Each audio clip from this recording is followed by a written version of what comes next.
Everyone, YouTube चॅनलवरती मी तुमचं पुन्हा एकदा स्वागत करते आजच्या या नवीन व्हिडिओ। मोस्टली सगळ्याच बायकांची दिवसाची सुरुवात किचनमधून होत असते। त्याआधी लहान सहान थोडीशी कामं असतात ती आवरून घ्यायची असतात। तर ते सगळं आवरून आता मी किचनमध्ये आले आहे। हा व्हिडिओ आहे महाशिवरात्रीच्या दुसऱ्या दिवशीचा।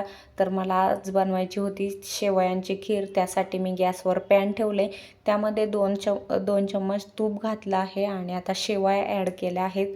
तशा तर ह्या शेवया रोस्ट केलेल्याच असतात रेडीमेड, पण तरी पण म्हटलं तुपामध्ये एकदा भाजून घ्याव्यात। शेजारच्या कढईमध्ये भाजी बनवायला ठेवली, तेलाची कढई होती म्हणून एवढ्या मोठ्या कढईमध्ये मी भाजी बनवायला घेतली आहे।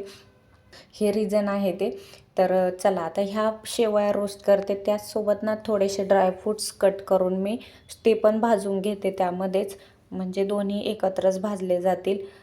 थोडेसे ड्रायफ्रूट्स ॲड केलेत कारण शौर्याला ते आवडत नाही आहे। आणि पॅन ठेवायच्या आधी मी दूध गरम करून ठेवलं होतं आणि ते गरम केलेलं दूध मी शेवयांच्या खीरमध्ये ॲड केलेलं आहे।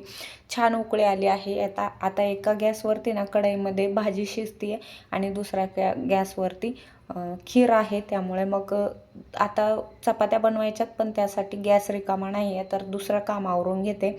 चला आता मी बेडिंग करून घेते। अंथरूण काढायच्या टायमाला मी आधीचं बेडशीट धुवायला टाकलं आणि आता हे दुसरं बेडशीट अंथरून घेते। आता गॅस रिकामा नाही आहे, तर तेवढ्या वेळेमध्ये माझं दुसरंही काम होईल। बसून काय करणार मग, सकाळी सकाळी कामांची खूपच धावपळ असते आणि आपल्याला कामांचं नियोजन केल्याशिवाय कामही पटकन आवरत नाही। सकाळी कामं पटकन आवरली की दुपारी आपल्याला स्वतःला वेळ देण्यासाठी थोडासा वेळ वाचतो। तर सकाळीच कामं पटकन आवरून घेते, म्हणजे दुपारी निवांत राहतं। तसं तर या बेडवरती ना बेडशीट अंथरायला थोडासा वेळच लागतो, म्हणजे छोट्या छोट्या कामांमध्ये किती वेळ निघून जातो ना ते आपल्याला कळतच नाही।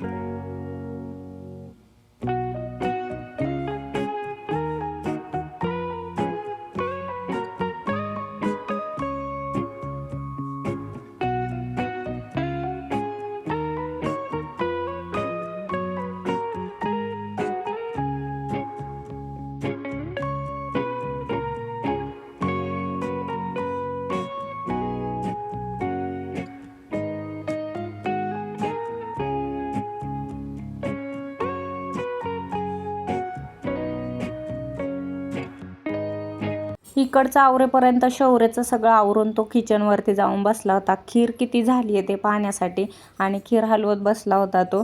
सध्या ना खिडकीतून खूपच ऊन येते आणि डायरेक्टली तोंडावरच असतं ते ऊन, त्यामुळे मी खिडकीमध्ये पडदा लावते।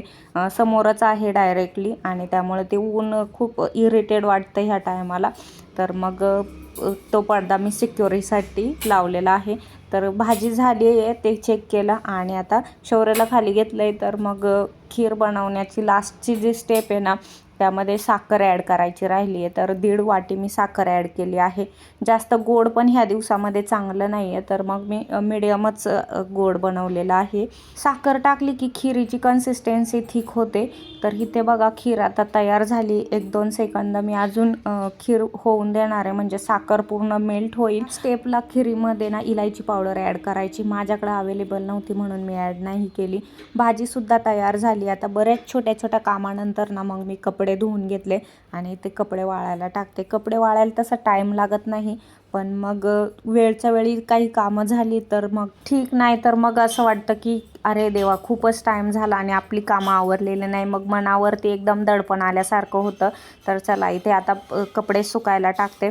आणि शेजारी जो कोपऱ्यात लसूण दिसतोय ना, तर तो लसूणसुद्धा आज मला साफ करून घ्यायचा आहे। 8 दिवस झालेत मी उन्हामध्ये ठेवला होता आणि आता तो पूर्णपणे सुकला आहे। तर मग तो आता कट करून मी घरामध्ये घेणार आहे। आज छोटी छोटी तशी बरीचशी कामं आहेत, पण ती आज मला कंप्लीट करून घ्यायचंच आहे।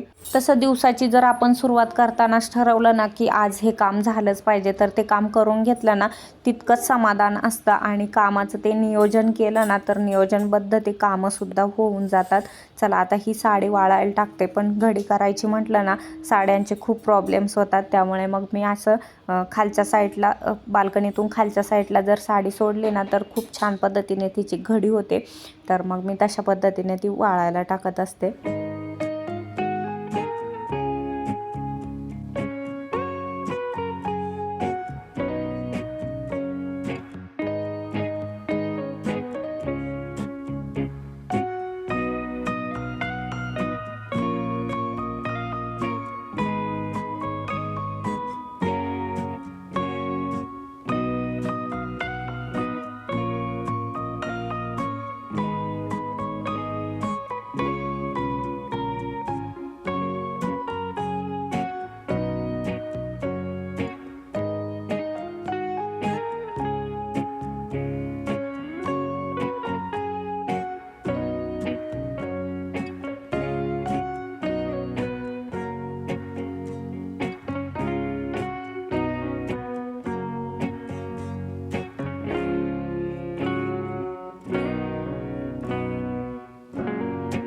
सध्या क्लायमेटमध्ये खूप चेंजेस झालेत, म्हणजे उन्हासोबत ना हवासुद्धा वाढली आहे, म्हणजे हवेचं प्रमाणसुद्धा वाढलं आहे आणि त्यामुळे सर्दी खोकला वाढला आहे. शौर्यला सर्दी झाली आहे, त्यामुळे खोकला पण यायला लागला आहे. चला आता हे ना लसूण मी कट करून घेते. 8 दिवसापूर्वी मी हा उन्हामध्ये टाकला होता आणि तो चांगल्या पद्धतीने वाळला आहे. तो साफ करण्यासाठी आता मी ते आले आहे.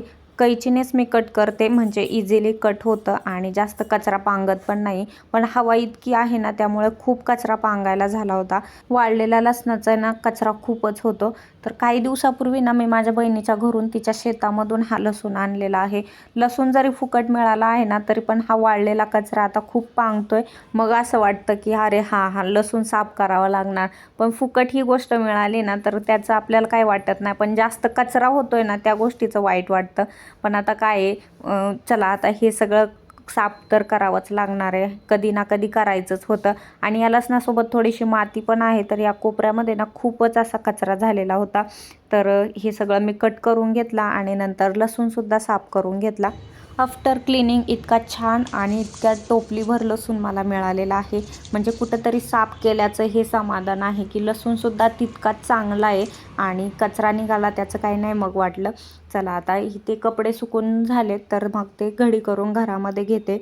म्हणजे दिवसभर आपलं काही ना काही काम चालूच असतं आणि आपल्याला जर स्वतःला वेळ मिळवायचा आहे किंवा आराम करायचा आहे, तर मग मला असं वाटतं की टोटली सगळं काम झाल्यानंतरच मग आपण थोडासा रिलॅक्स होऊ शकतो. अदरवाईज मला जो काही टाईम मिळतो ना, थोडंसं काम जरी राहिलं असेल तरी त्यामध्ये असं वाटतं की अरे नाही, हे काम केल्याशिवाय आपण बसू शकत नाही, हे काम केल्याशिवाय आपण आराम घेऊ शकत नाही, हे असं माझं असतं. त्यामुळे मग सगळंच काम आवरून निवांत झालं ना, मग टेन्शन राहत नाही, असं माझं असतं. तर चला, आजचा हा माझा व्हिडिओ तुम्हाला आवडला असेल तर लाईक करा, चॅनलला सबस्क्राईब करा. व्हिडिओ शेवटपर्यंत पाहिल्याबद्दल धन्यवाद. पुन्हा भेटूया एका नवीन व्हिडिओसोबत. तोपर्यंत बाय बाय, टेक केअर.